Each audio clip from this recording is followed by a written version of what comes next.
All right, ladies and gentlemen, welcome back to the channel. There you have it. The Las Vegas Raiders have found their next quarterback. His name is Geno Smith, and he was just traded there in exchange for a third-round 2025 pick. I got to be honest with you, I don't love this move. I certainly do not hate it. I think Geno Smith is a proven leader. He's certainly capable of taking a team into the playoffs. We've seen it. We obviously know Pete Carroll and him have a connection.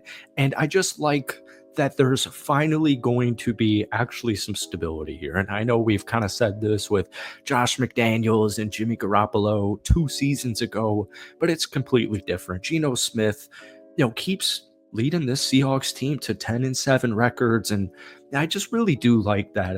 Pete Carroll obviously was his former coach, and, he was his former quarterback. I was a little bit worried they were going to go after Russell Wilson.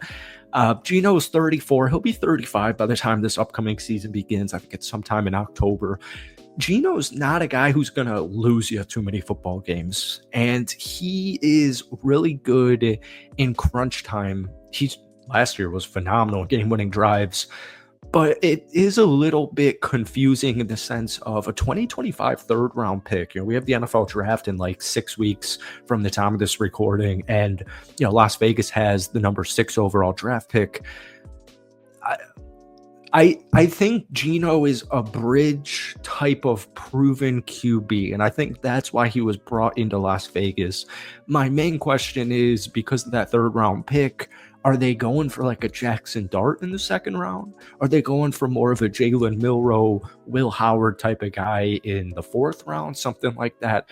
But I don't hate it. I really like the idea of the Las Vegas Raiders having a winning record, and I think Geno Smith is a very capable quarterback. Like, just as it stands right now, the Las Vegas Raiders are a playoff team. They would have made the playoffs, or they would be on track to make the playoffs if Geno was the QB this past season. But anyways, before we get any further into it, hit that like button, hit that sub button for daily Raiders and NFL content. Try and get this video to 100 likes, folks. That would mean the absolute world to me.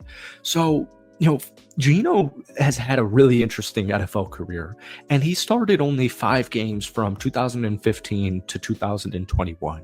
And then in Seattle, he won the trust of Pete Carroll, and he became the Seattle Seahawks starter for 2022 when the Seahawks traded away Russell Wilson to Denver. He actually led the NFL in completion percentage that season and took them to the playoffs in the first round. They lost to San Francisco, and if I'm not mistaken, they were winning at halftime of that football game. And then obviously Pete Carroll ended up getting fired, took a year off from coaching, and now he's the head coach for the Las Vegas Raiders. This past year under Mike Macdonald, not the best, not the craziest offense Seattle had. Geno completed a career high 70.4% of his passes, and I think he was number 2 in passing yards just in general in the entire NFL. But he also had 15 total interceptions and took 50 sacks. But that's not really a Geno issue. It's not like he's holding the football too long. Honestly, he was running for his life because the Seattle Seahawks offensive line for, especially the beginning of last season, was just not what they were looking for. So Geno is a leader.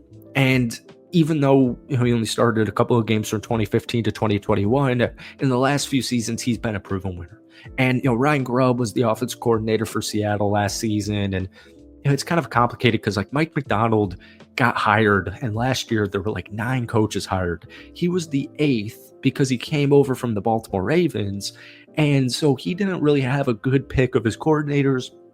So they went with a familiar face at University of Washington in Ryan Grubb, and the thought was like maybe the Seahawks were going to draft Michael Penix, bring him home, bring him to play with his former offensive coordinator and Ryan Grubb, or his former guy, and that didn't happen. It just didn't work out. So Ryan Grubb ended up getting fired, and Seattle is just going in a completely different direction. And I guess now they have turned their sights to Sam Darnold, which that's pretty cool. But Geno, 35 years old, that is the reason why I think this is or he's 34 right now. That's kind of why I'm thinking here that Tom Brady, John Spytek, Pete Carroll, they have something in the back pocket where they're going to draft and they're going to develop a rookie quarterback at some point. As far as the Raiders taking anybody at the quarterback position with the 6th overall pick doesn't really feel likely anymore. Even if a guy like Shedeur Sanders, which, man, if in April I'm watching the NFL draft and the Las Vegas Raiders have the 6th overall, I know a lot of people disagree with what I'm about to say here, but if the Raiders have the 6th overall pick and Shedeur Sanders has not been selected and the Raiders don't select him, I will be upset's the wrong word, but I'll always wonder what if. But my point is, it doesn't really feel, and it never really felt like Las Vegas was taking a QB at pick number 6.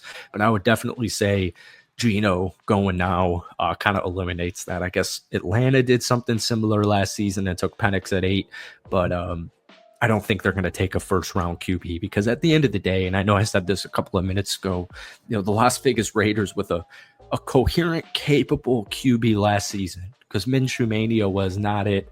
Obviously, the offense coordinator was just not the guy either. They wanted Cliff Kingsbury. That didn't end up happening. It was a season of what-ifs, and Minshew Mania just failed epically. He just got cut like a couple of days ago. Aiden O'Connell did a pretty decent job, 8 touchdowns, 4 interceptions, but they just weren't getting it done in the red zone. They had by far the worst rushing offense in the National Football League, and that's about to change. But I just feel if Geno Smith was that quarterback this past season, especially with like Devontae Adams on that team, even with the just horrid run game, they definitely wouldn't have only won 4 football games. So I'm feeling good for this upcoming season. As far as the contract goes, once again, man, Geno gets paid enough, in my opinion, and I'm curious to see how long he will be playing for the Las Vegas Raiders, but I'm curious to hear down below in the comment section what a lot of other Raiders fans have to say about this. This kind of has, if I had to make a prediction right now on the draft, and which, by the way, we have free agency beginning in 3 days, so we've been saying this since the Raiders season ended, like we're going to learn a lot about this team before we even get to the draft. Like by the time draft day comes around, you're going to have a pretty good idea of who the Raiders are going to take at a pick like number 6. And if the Raiders, they're being super aggressive, so I wouldn't even count out a bunch more offensive and defensive moves. Obviously, they've got the cap space, but I wouldn't worry about money. I wouldn't worry about Geno's age. And if I had to take a guess, I think they're going to make a move for a guy like Will Howard, quarterback out of Ohio State, in like the 4th round, something like that. Let him sit behind Geno Smith for 2 years and see if he's ready to go. But this Raiders team is ready to win now. I mean, it's just obvious, man. This team is so underrated. They just needed coaching. They needed a quarterback, and they got both of it this season, and they both know each other. So I love this move. I give it a pretty solid grade, probably like a B+. Thank you guys so much for watching. Hit that like button, hit that sub button for daily NFL and Raiders content. But guys, give me your grade on the Geno Smith trade to the Las Vegas Raiders down below. I know that 2025 third kind of seems like a lot, but hey, at the end of the day, man, the Raiders are, if everyone's healthy, are going to be above 500 team this upcoming season. So that's it for me. Enjoy your weekend. Peace.